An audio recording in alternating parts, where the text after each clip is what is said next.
1/√3 হয়, তবে এত এর মান নির্ণয় করো। তাহলে এখানে খেয়াল করো, দেওয়া আছে, আমরা লিখতেছি যে দেওয়া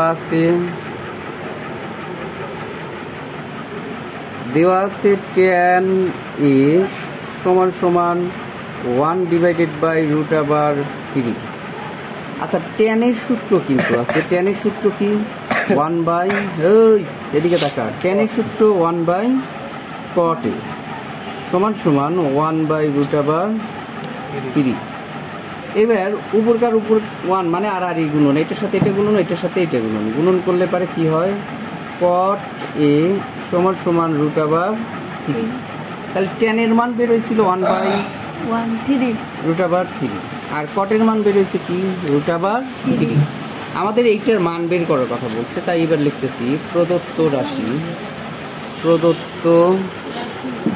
রাশি তোমার ছিল হচ্ছে cosec square a minus sec square a, নিচে cos square a plus sec square a।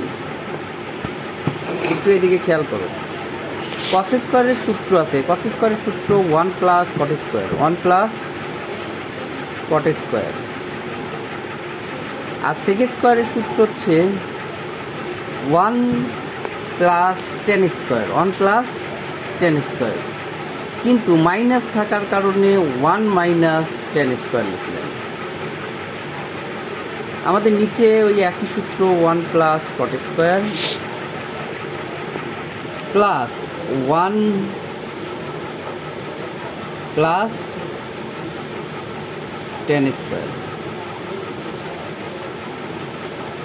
এই সূত্রটা কই আছে একটু এদিকে খেয়াল করো। আমরা এখানে প্রশ্নের ভিতরে যদি মনে করো তোমাদের সূত্র লিখে দেওয়া হয়েছিল, তারপরেও যদি তোমরা দেখতে চাও তাহলে এখানে বইগুলো একটু ঘাটবে, বইয়ের ভিতরে এই সূত্রগুলো দেওয়া আছে।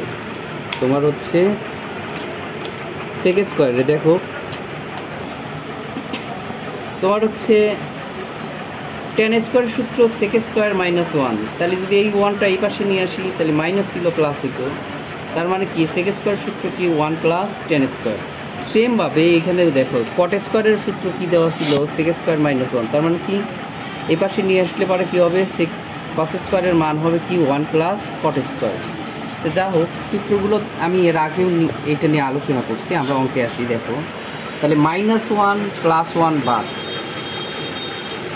আমাদের এখানে কটের মান ছিল কি √3, তারপরে স্কয়ার মাইনাস tan এর মান ছিল 1/√3, তার উপরে স্কয়ার।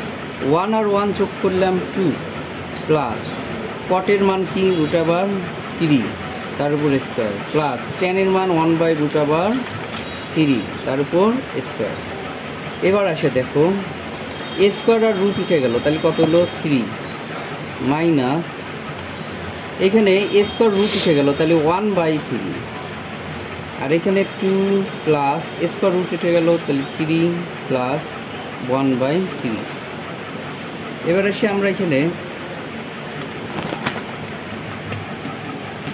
এখানে এসে লসাগু করবো। এইটার লসাগু করবো। লসাগু হচ্ছে 3, তাহলে 3 যায় 3-এর সাথে গুণন করলে 3 × 9 মাইনাস উপরের 1 1। আর এখানে যদি লসাগু করি 3, তাহলে 3 দুগুণ 6 প্লাস 3 × 9 প্লাস উপরের 1 1। 9 থেকে 1 বাদ দিলে পরে কত হয়? 8/3। আর এইগুলো যোগ করলে পরে হয় হচ্ছে 16/3। তাহলে এই 8/3 এই নিচে মাঝখানে ভাগটারে কি করলাম? গুণন দিলাম। তার নিচেরটা উপরে গেল, উপরেরটা নিচে আসলো। 3 আর 3 কাটা, 8 অক্ষে 8, 8 দুগুণ 16। তাহলে উপরে থাকলো 1, নিচে থাকলো 2। এটাই অ্যান্সার।